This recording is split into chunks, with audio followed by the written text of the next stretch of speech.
Welcome back to the Convention Center here in Sandton. We're talking Meetings Africa, and what a fantastic show that they're putting on here this year. This has been running for 11 years now. If you've just tuned in, this of course is the premier meetings convention. If you are in the world of whether it be conferencing, hotel accommodation, if you've got a ballroom that people can hold their conference in, this is the place to be. And it's not only South Africa that are showcasing what they have to offer, it's also some of our neighboring countries. We've got about 15 other African countries that are showcasing. Just out the corner of my eye, I'm actually looking at Namibia. The Namibian Tourism Board are here and showcasing their offerings. So it's a fantastic place to be.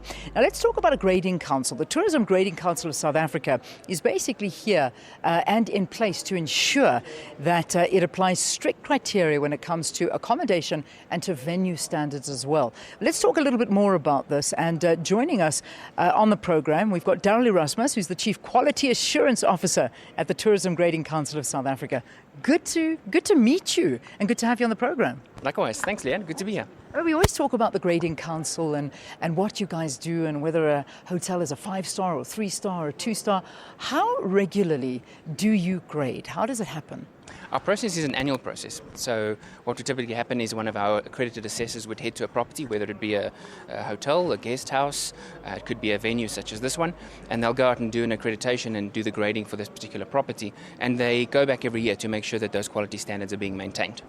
How many people do you got working for you if you have to grade every single venue or accommodation facility in the country? Well, to give it some context, we've got about 5,500 properties across the country that we grade, and we've got in the region about 50 assessors who are scattered across the country who do this job on our behalf. What are the criteria? I mean, I've often wondered when I walk into a 3-star or a 4-star or a 3-star, what makes them that? Well, each individual category has got its own set of criteria. So it would be very unfair to grade a 5-star hotel in the same way that you grade a 5-star bed and breakfast or a 5-star backpackers lodge or a 5-star meeting center like this one. So each particular category has got its own set of criteria. That said, one thing that we're very excited about is we made an undertaking to the industry back in 2010 that we would review our criteria every 3 years to remain globally benchmarked, to remain relevant to the South African industry. And at the moment, we're in the process of finalizing the process of revisiting that information, revisiting those criteria for 2016 and then for the following 3 years. Fantastic, because I mean it is important. I mean I'll never forget, I visited a hotel somewhere in Durban. I can't even remember, and it was still 5 stars. But you walked in there, and when I checked in, I still got a key for the room, an actual key, not one of the electronic ones, a key, and walked in there, and I just thought, no, this place is stuck in the 70s and they're still 5-star. So this is it's a big thing. Now, if something like that happens to me, can I report them and say, guys, something's not right here? I think firstly, it might be that particular property is going for more of the old worldly charm sort of look and feel. No, there was nothing worldly or charming about it. Okay, but we do have, as a graded entity, if anybody feels that their expectations are not being met, we have some recourse available to the general public, but also any traveller who is travelling into South Africa.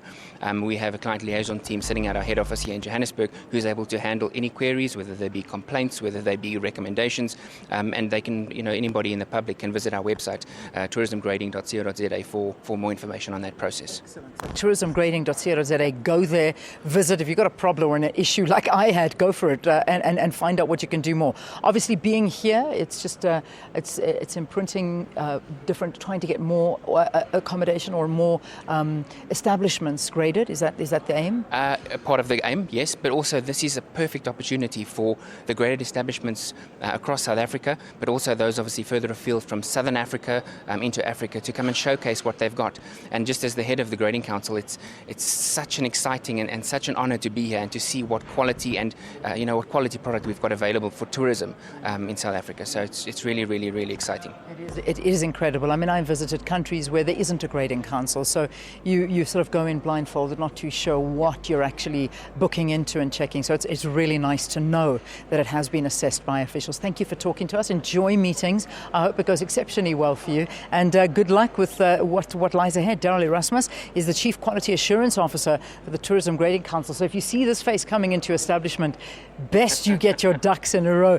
Get out the fine china, because that'll get you an extra star, I imagine. All right, Ayala, let's get this